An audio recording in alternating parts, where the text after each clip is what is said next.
Nous sommes en 1943, les Allemands occupent Nice, Jean Costa est juif et il est contraint de céder à vil prix son magasin de mode à son principal concurrent, lequel, ménageant l'avenir, lui promet de lui verser discrètement ce qu'on appelle dans le Midi un bada, c'est-à-dire un supplément, un dessous de table. Voilà, donc l'action se situe pendant la journée où Jean, dans l'angoisse, attend de toucher la somme espérée pour pouvoir s'enfuir. Le territoire du livre, c'est la Méditerranée, le bassin méditerranéen, avec d'un côté Marseille, Nice, un peu plus loin l'Italie du Sud, sur l'autre rive Alger, et puis aussi tout au bout la Palestine, Haïfa. Voilà, mais c'est aussi Paris, parce que quand on est provincial, talentueux et ambitieux, Paris, c'est la réussite, c'est l'aventure, c'est le rêve. C'est un livre profondément cosmopolite, avec au centre du drame l'arrière-pays niçois, qui est l'endroit où Jean se cache et où il vit sa dernière journée d'homme libre. Le récit suit une double ligne temporelle. L'action se déroule sur une seule journée, celle du 18 octobre 1943, depuis le matin où Jean se réveille dans le lit de son amant, Aldo, jusqu'au soir où il est arrêté. Mais c'est un récit qui s'inscrit dans une perspective plus large, qui raconte les premières années du XXe siècle, où deux guerres se succèdent, deux guerres mondiales à 20 ans d'intervalle. J'avoue que j'éprouve une tendresse particulière pour Eugène, le père de Jean. C'est un homme timide, parfois maladroit. Il a beaucoup de mal à exprimer ses sentiments. Il ne comprend pas son fils, mais en même temps il le respecte. C'est un homme qui est bon, qui est tolérant. Et c'est aussi un homme désenchanté, parce que je crois qu'il réalise sur la fin de sa vie que ce qu'il avait espéré, ce qu'il avait pensé trouver, un grand rêve de fraternité, ne se réalisera pas. Et donc sa vie est un échec. La famille de ma mère, venue de Corse, s'est installée à Marseille au début du XXe siècle. Et celle de mon père, des Juifs établis de longue date en Algérie, s'est installée également à Marseille, à peu près dans les mêmes années. Quand j'étais enfant, je connaissais très bien ma famille maternelle et très peu ma famille juive. Et c'est plus tard que j'ai découvert tout un pan de l'histoire familiale qui m'avait totalement échappé et qui a beaucoup inspiré l'écriture de ce livre. Au centre de cette intrigue, il y a Léon. Le roman commence avec sa naissance. Il naît d'un père collaborateur et d'une mère qui a été vendue par son père aux soldats allemands alors qu'elle est une toute jeune fille, et lui va se venger. Mais en se vengeant, il fait sortir des aspects extrêmement nocifs de sa personnalité qui vont avoir des répercussions sur plusieurs générations de personnages dans la ville d'Évreux. Le lieu principal du roman, bien sûr, c'est Évreux. Voilà, le centre, la cathédrale, une maison des plaisirs, un pensionnat. À la périphérie, d'autres lieux, comme un campement de gens du voyage. Mais Évreux est situé aussi entre Deauville, qui est la ville des plaisirs dans le roman, et puis Paris, où habitent plusieurs des personnages importants de ce roman. Mais Évreux, en soi-même, c'est aussi une ville mentale, c'est la ville d'une tragédie. Donc, ce n'est pas forcément Évreux en soi-même, hein, c'est la ville qui représente 75 ans d'histoire française. L'intrigue se déroule sur 75 années, en fait, à partir de la fin de la guerre, le bombardement de la ville d'Évreux par les Alliés, jusqu'à la semaine qui précède le premier confinement. Donc c'est une tranche de vie de 75 années. Le roman est constitué de chapitrages par année, donc c'est une sorte d'almanach qui montre l'évolution de cette ville et de la vie dans cette ville à partir de cette faute originale de la collaboration. Bien sûr, je m'identifie le plus aux personnages de la dernière génération, Rose, Antoine, Frédéric. Ce sont eux-mêmes des victimes, mais qui ne sont pas passifs. Comme j'ai travaillé un peu les techniques de narration cinématographique, je sais qu'il faut beaucoup travailler son personnage du méchant quand on a la chance d'avoir un méchant. Et là, j'ai un vrai méchant mais un vrai très beau personnage, et je m'y suis beaucoup, peut-être pas attaché, mais en tout cas, il m'intéresse beaucoup. C'est un roman que je tenais en moi depuis une trentaine d'années, mais le déclencheur de l'écriture, ça a été l'enterrement de mon père. Donc j'ai commencé le lendemain de l'enterrement, voilà, c'est venu comme ça.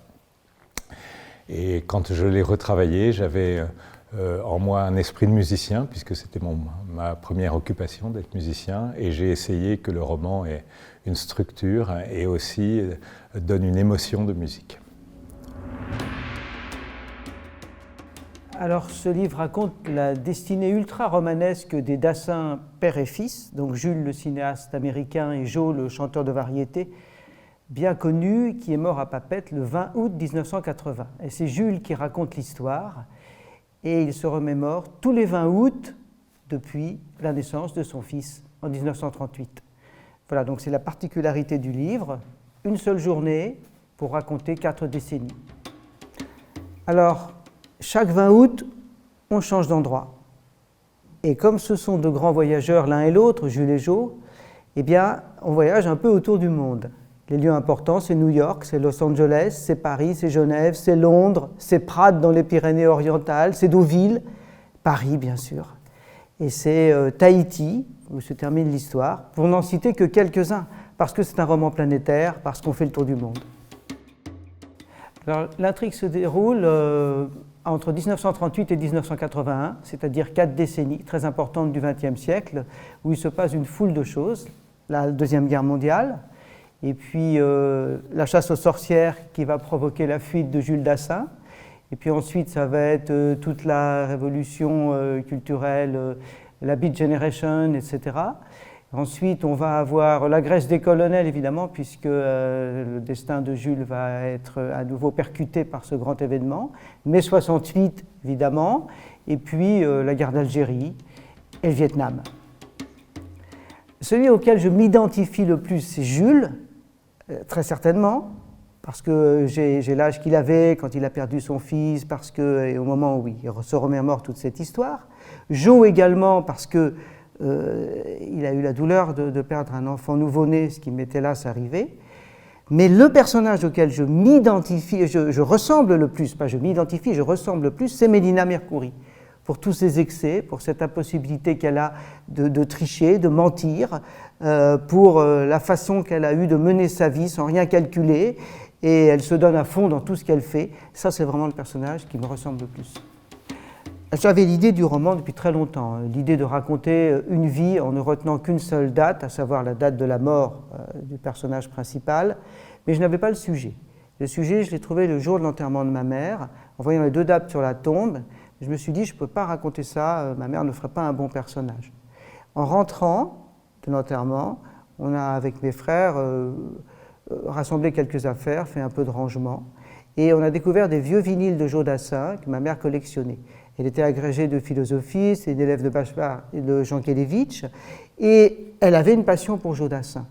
Elle trouvait qu'il était extraordinaire, que c'était un très grand artiste, parce qu'il avait la capacité d'une part de raconter une histoire en 2 minutes 30, et d'autre part de créer un climat. Il avait un climat dans la voix, et ce climat-là, ce qu'on entend quand on l'écoute, c'est le climat des années 60, 70, enfin celles que je relate dans le livre. Fire Rush is about the quest of a woman within the male-dominated dub reggae underworld as she uses the power of the music to find places of safety for her mind and body. It explores the contradictions of reggae dance halls, which were sites of safety for migrant communities, but also sites of danger for the women. The book is structured into 3 parts. Part 1 focuses on the underground world inhabited by the migrant Caribbean community of England in the 1970s. Part 2 is set within the urban landscape of Bristol and a so-called safe house. And Part 3 goes to the magical cockpit country karst landscape of Jamaica, an area of cultural and environmental significance, home to revolutionaries. A liminal world, an audiotopia, is another place that runs through all the landscapes. The story takes place in the 1970s and 1980s as Margaret Thatcher comes into power, with the ensuing strikes and riots. And the history of the Atlantic slave trade also seeps into the narrative, rupturing the timeline as the past bears down on some of the characters. Yamé is based on me. The book is autobiographical in parts, and through Yamé, I'm exploring past experiences, trying to gain deeper understanding of the relationships I had within my family, with people I lost, and dysfunctional relationships with men that ended in violence. However, there are aspects of Asase in me as well, and in many of the characters, I'm trying to show nuance, light, dark, and the colours in between. Most people don't know that that sound revolution subculture existed because it took place underground at night a very long time ago. I wanted to bring that world back to life using memory and imagination. I also wanted to platform a woman's perspective because there are not many books about this culture, and certainly none that platform a woman's perspective.